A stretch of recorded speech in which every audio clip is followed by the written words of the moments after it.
estoy una vez más aquí en el canal para poder compartir con ustedes la palabra de Dios.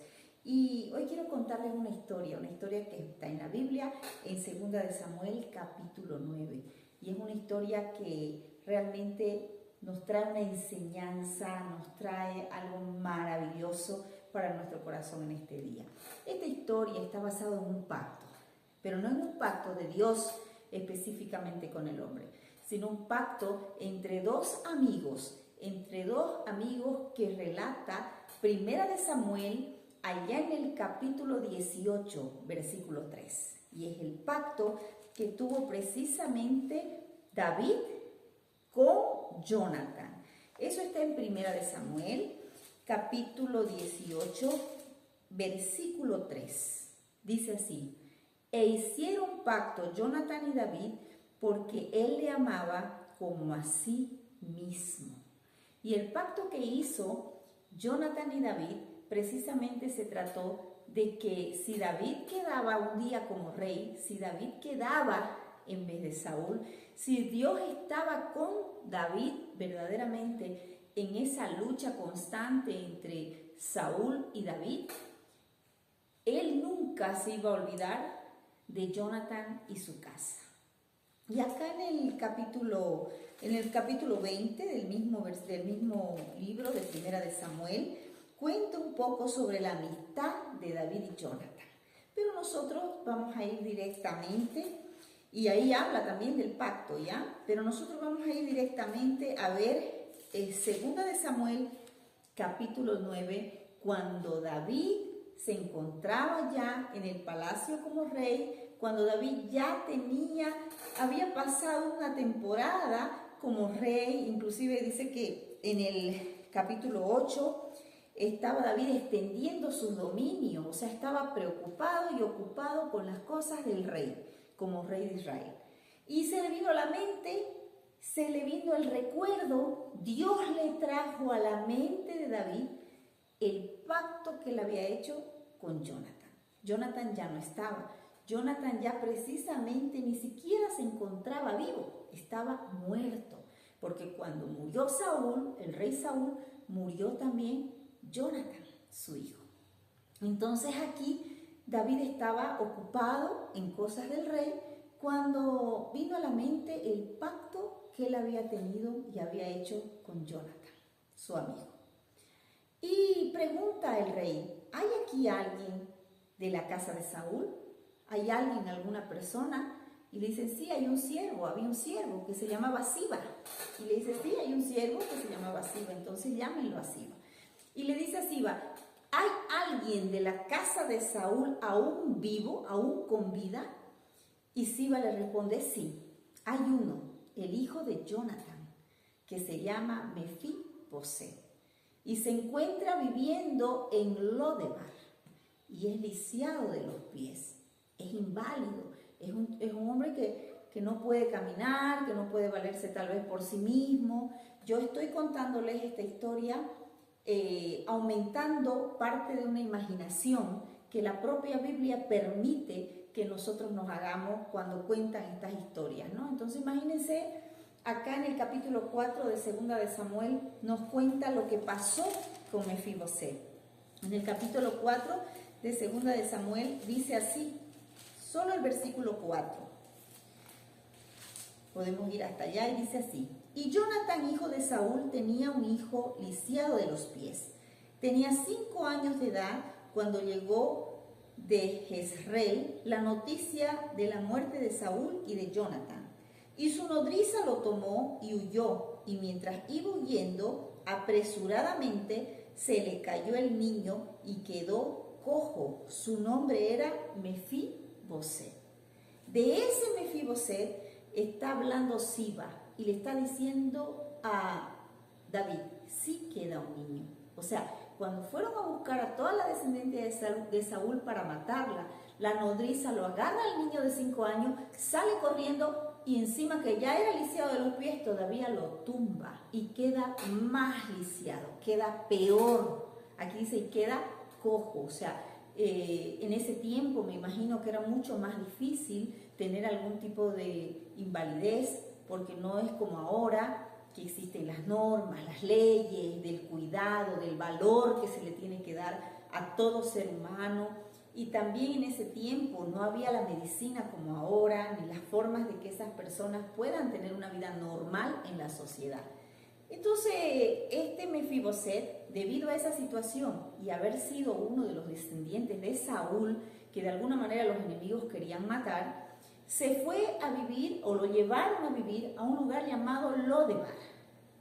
Y se entiende que Lodebar era un lugar donde habían las personas que eran poco, que no estaban insertadas en la sociedad, que no estaban haciendo parte de ese momento. Entonces Mefiboset estaba viviendo seguramente un momento de miseria, de dolor, un momento de angustia, sin nadie más de la familia, sin ninguna persona que pueda cuidar definitivamente de él, hasta lo más profundo como ser sus padres, sus hermanos, además de que se le había quitado absolutamente todo lo que él tenía por derecho heredar. Porque el rey vino a ser David, nadie de la descendencia de Saúl, lo que conllevó a que habiendo muerto todos, se le quite todo a la gente de Saúl. Pero David recordó del pacto que había hecho con Jonatán y dijo, no puede ser, yo tengo que ver, yo tengo que cumplir, yo tengo que honrar, yo tengo que tener misericordia con la casa de Jonatán, porque eso fue lo que yo le prometí. Entonces él hace que Siba vaya y traiga a Mefiboset desde Lodebar hasta el palacio. Y cuando llega de Lodebar al palacio, David le dice a Mefiboset, Mefiboset, y él le dice, sí, soy yo, tu siervo.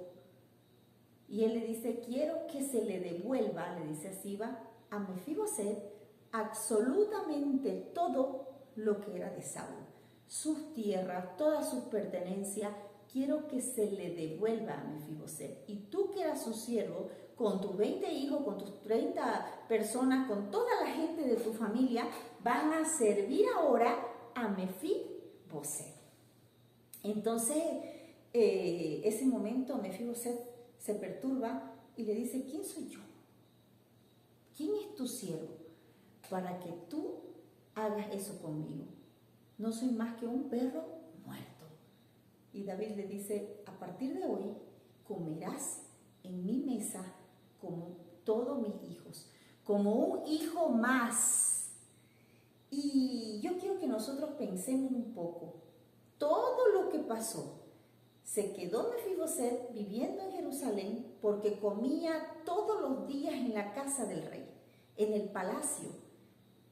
Mefiboset, de 5 años, perdió todos los derechos, perdió todo lo que tenía, perdió todo aquello que Dios le había dado para que él nazca en esa riqueza, en ese ambiente, en ese lugar especial. Lo perdió.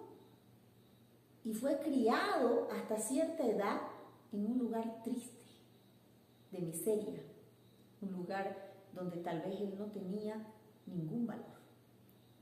Y el momento que David se recuerda del pacto, dice, tráelo.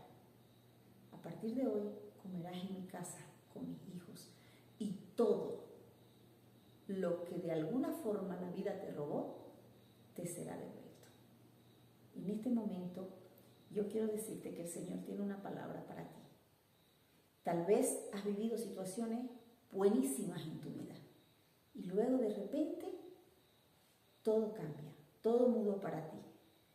El Señor te dice en esta noche, a través de esta historia, que el Rey, que el Dios de los cielos, te manda a buscar, te manda a traer de vuelta y te sienta a su mesa para que tú puedas comer como hijo de ese Dios, para que tú puedas ser hijo, coheredero con Jesucristo, para que tú puedas sentarte al lado del Rey, para que tú puedas hacer parte de la mesa del Rey. Y además, no solamente vas a cenar con Él, no solamente vas a vivir con Él, no solamente vas a estar cerca de ese Dios, sino que también te va a devolver todo lo que la vida te robó, todo lo que el diablo te robó, todo lo que tus malas decisiones abrieron brecha para ser quitado. Todas esas bendiciones que el Señor tenía en tu vida o tiene preparadas para ti y no las has podido recibir porque a veces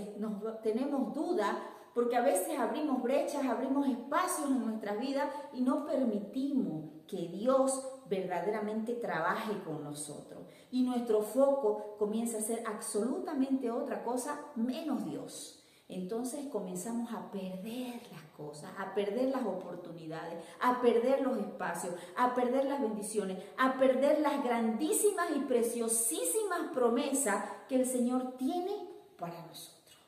Él te llama hoy y te dice, ven, retoma tu lugar en el palacio, en la casa del rey, conmigo, con tu Padre, con Dios. Ven como hijo mío, coheredero con Cristo, a ser parte y a disfrutar de lo que nosotros tenemos para darte. La palabra del Señor es un alimento diario. La palabra del Señor es algo que tú tienes para alimentarte. Aliméntate en la casa del Rey, aliméntate con la palabra para recibir de vuelta todo aquello que se te quitó. Y si aún no lo habías recibido, sabe ahora que el Señor tiene un pacto contigo. El Señor tiene un pacto con alguien de tu familia y ese pacto Él se recuerda y te dice, quiero cumplirlo, pero necesitas venir, no resistas. No, Mefiboset no resistió, no dijo, no quiero ir, no quiero verlo a David, no quiero saber de David. David era enemigo de mi abuelo, David era alguien que no quiero ir a verlo al palacio. No resistió, sino fue con Siba. Inclusive le dijo, ¿quién soy yo, un perro muerto, tu siervo, para que tú me des todo lo que quieres darme? Entonces hoy nosotros vamos con esa misma humildad hasta nuestro Padre Celestial, doblemos rodillas, derramemos nuestro corazón, digámosle, ¿quién soy yo, Señor, para ser llamado tu hijo? Y el Señor va a hacer con nosotros todo aquello que tiene preparado. Que Dios te bendiga y que en este mensaje tú puedas alcanzar y sentir en lo profundo de tu corazón el llamado de Dios para ti.